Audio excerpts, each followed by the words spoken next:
नमस्कार, मैं हूँ doctor Malti Bhojwani, obstetrician and gynaecologist and IVF consultant, director Malti hospital and test baby centre Bhopal, practising since last 40 years.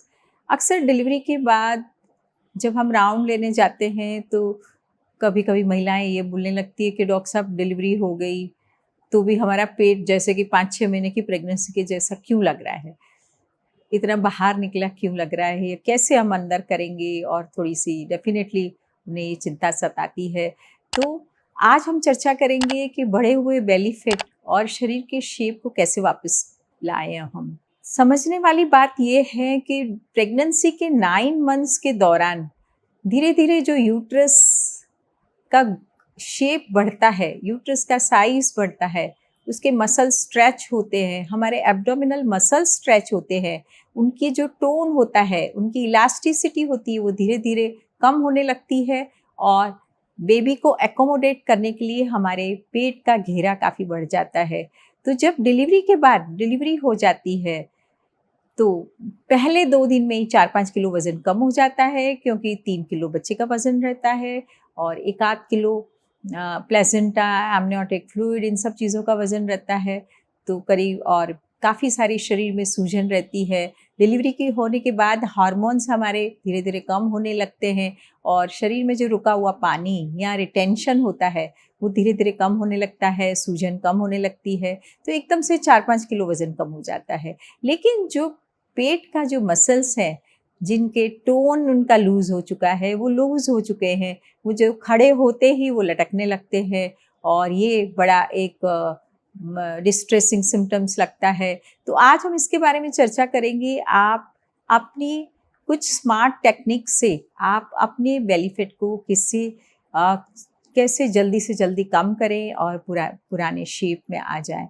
तो सबसे जो इम्पोर्टेंट टिप है कि आप प्रेगनेंसी के दौरान ही आप एक डेडिकेटेड ब्रेस्ट फीडिंग वुमन बनने की कोशिश करें। आप प्रेगनेंसी के दौरान ही अपने आप को ब्रेस्ट फीडिंग के लिए समर्पित करें और ब्रेस्ट फीडिंग एक मिरेकुलस उपाय है। यदि आप कॉन्स्टेंटली ब्रेस्ट फीडिंग करते हैं बच्चे को 6 मंथ्स तक, तो डेली आपकी 500 कैलोरीज ज़्यादा स्पेंड होती है, जिसके कारण आपका जो तेज़ी से आपका बेली फैट कम होने लगता है। अक्सर हम ये सुनते हैं कि ब्रेस्ट फीडिंग के दौरान महिला कहती है कि डॉक्टर हमारा पेट दर्द हो रहा है, तो उसका मतलब है कि यूट्रस जो कि बढ़ा हुआ है, वो तेज़ी से अपने नॉर्मल शेप में आने की कोशिश कर रहा है, उसका साइज़ कम हो रहा है। उसे हम यूट्राइन कॉन्ट्रैक्शंस कहते हैं, ताकि वो सिकुड़ने लगता है। और ब्रेस्ट फीडिंग के दौरान हार्मोन जो निकलता है, पिटोसिन हार्मोन के कारण और रिलैक्सिन हार्मोन के कारण यूट्रस का साइज़ कम होने लगता है और इसी के कारण जो यूट्रस के अंदर जमा हुआ लोकिया ब्लड वगैरह होता है, वो ड्रेन हो जाता है और जल्दी से आपका जो पेट है कम दिखने लगता है। इसी कारण यदि आप 6 मंथ्स तक टोटली ब्रेस्ट फीड आप कराते हैं, तो आपका जो शरीर का वज़न है और जो बेली फैट है, वो तेज़ी से कम होने लगेगा। सेकंड इम्पॉर्टेंट टिप है कि आपका खान-पान। अक्सर हम सुनते हैं कि महिलाएं कहती है कि अरे, हमारी मम्मी ने, हमारी सासू जी ने बोला है कि 10 किलो घी तो आपको खपाना ही पड़ेगा। दैट मीन्स कई घरों में ऐसा होता है कि हम 10 किलो का हम ड्राई फ्रूट्स घी को मिला के जो लड्डू बनाते हैं, वो महिला को खाना ही पड़ेगा, इतना तो करना ही चाहिए। तो ये सरासर एक भ्रांति है। हमें खाना ऐसा रखना है जिसमें हाई प्रोटीन हो और कार्बोहाइड्रेट्स और फैट होना चाहिए, पर वो कम होना चाहिए। इसीलिए आप खान-पान में, आपके खान-पान में हालाँकि हम ये बिल्कुल नहीं कहेंगे कि आप ड्राई फ्रूट्स मत खाओ, आप लड्डू मत खाओ। आप उसको सोच समझ के कम मात्रा में खाएँ, ताकि आपका डाइजेशन ठीक रहे, आपको बदहज़मी या गैस की प्रॉब्लम ना हो। साथ में आप अपने खान-पान में हाई फाइबर को शामिल करें, आप सैलड्स लें, आप ताज़े फलों का सेवन करें और हाई प्रोटीन जो कि दूध है, पनीर है, चीज़ है, इन सब चीज़ों का सेवन करने से आपका जो मेटाबॉलिज़्म है वो फ़ास्ट हो जाएगा और आपको वज़न कम करने में ज़्यादा दिक्कतें नहीं आएगी।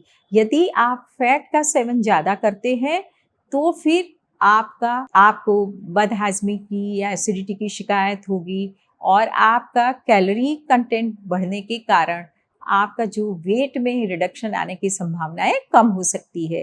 तीसरा है, जैसे बहुत सारे घरों में अजवाइन का पानी देते हैं, तो हालांकि अजवाइन एक बहुत ही हेल्दी फूड इंग्रेडिएंट है जिसमें थाइमोल नाम का कंपाउंड होता है जो कि हमारी मेटाबॉलिक एक्टिविटी को बढ़ाता है और साथ में डाइजेशन की प्रॉब्लम्स भी ठीक करता है। वो हमारा बेसल मेटाबॉलिक रेट बढ़ाता है। इसी कारण यदि आप अजवाइन का पानी का सेवन करने को कहते हैं तो आप बिल्कुल लीजिए, लेकिन अजवाइन का पानी इतनी अधिक मात्रा में ना लें कि आप दूसरा पानी ना पी पाए। इसलिए अजवाइन का पानी हम ये सलाह देते हैं कि आप 1 ग्लास सवेरे ले लें, 1 ग्लास शाम को ले लें, जो कि आपको काफ़ी हेल्प करेगा। और बाकी के समय में आप अपना हाइड्रेशन अच्छा रखें। आप 10-12 ग्लास या 15 ग्लास पानी पी सकते हैं, आप हेल्दी जूसेस का सेवन कर सकते हैं, आप मट्ठा ले सकते हैं, आप नारियल पानी भी ले सकते हैं। तो आप इस तरह से अपने शरीर के हाइड्रेशन को अच्छा रखें।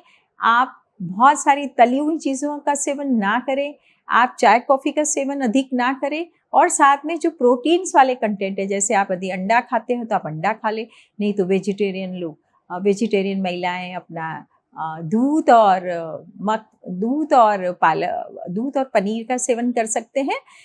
खान पान के अलावा जैसे कई महिलाओं को लगता है कि हम पट्टा बांधे, तो डेफिनेटली आपका जो लूज पेट है या लूज पेट के मसल्स हैं उनको सपोर्ट करने के लिए यदि आप पट्टा बांध सकते हैं चलते फिरते टाइम, तो it gives you the confidence और आपको सपोर्टिंग के कारण आपको अच्छा लगेगा, आपको बैक पेन कम होगा और साथ में पट्टा बांधने के कारण भी थोड़े से मसल्स में टोन आने की संभावनाएं बनी रहती है। नेक्स्ट इम्पॉर्टेंट पॉइंट है कि आपको एक्सरसाइज जल्दी से जल्दी शुरू कर देनी चाहिए। यदि आपकी नॉर्मल डिलीवरी भी है तो आप नेक्स्ट डे से ही अपनी डीप ब्रीथिंग एक्सरसाइजेस और कीगल एक्सरसाइज आप कर सकते हैं। डीप ब्रीथिंग एक्सरसाइज में आपको ऊंची ऊंची सांस लेनी है और छोड़नी है, और पेट के मसल्स की एक्सरसाइज, पेट को अंदर खींचना है फिर रिलीज करना है, और इसी में कीगल एक्सरसाइज भी कर सकते हैं। यदि आप दिन में 2-3 बार इस तरह की एक्सरसाइज करने से भी आपका मेटाबॉलिक रेट बढ़ता है और आपकी वज़न कम होने की जो स्पीड है वो तेज़ हो जाती है। साथ में यदि आपकी नॉर्मल डिलीवरी है तो आप 15 दिन के बाद या आप जैसे फिट समझें अपने आप को, 1 हफ्ते के बाद आप वॉकिंग करना शुरू कर दें। आप घर में वॉक कर लें, आप बाहर वॉक कर लें। सिज़ेरियन के बाद हम कहते हैं कम से कम आप 1 महीने के बाद अपना वॉक शुरू कर सकते हैं। इसीलिए आप जल्दी से जल्दी अपनी एक्सरसाइज रूटीन में वापस आए ताकि आपके जो कैलोरी एक्सपेंडिचर है वो बढ़ना बहुत ही ज़रूरी है। इस तरह से यदि आप अपनी कैलोरीज के बारे में कॉन्शियस रहते हैं, अपने खान पान के बारे में कॉन्शियस रहते हैं और अपना एक्सरसाइज शेड्यूल आप फॉलो करते हैं, तो डेफिनेटली आपका जो बेली फैट है वो धीरे धीरे कम होने लगेगा और आप वापस शेप में आ सकते हैं। लेकिन ब्रेस्ट फीडिंग है वो बहुत ही एक इम्पॉर्टेंट टूल है जो कि वेट रिडक्शन में कई महिलाओं को बहुत ही हेल्प करता है। इसी तरह से पोस्ट डिलीवरी या पोस्ट सिजेरियन सेक्शन आप ये बिल्कुल ना सोचिए, जैसे कई महिलाएं ये सोचती है कि सिजेरियन डिलीवरी हुई है अब तो पेट निकल जाएगा, उसको वापस लाना बड़ा मुश्किल है। ऐसा कुछ भी नहीं है। आप अपने खान पान, अपनी एक्सरसाइज, अपने सोने का रूटीन और अपनी ब्रेस्ट फीडिंग के माध्यम से ये आप अपना पुराना शेप भली भांति हासिल कर सकते हैं। फिर भी आपके मन में वेट रिडक्शन या बेली फैट के बारे में कुछ संशय है, आप मेरे कमेंट बॉक्स में डाल सकते हैं। और आपको ये वीडियो के कंटेंट अच्छा लगा होगा, आप इसे शेयर करें, लाइक करें, मेरा यूट्यूब चैनल सब्सक्राइब करें। नमस्कार, धन्यवाद।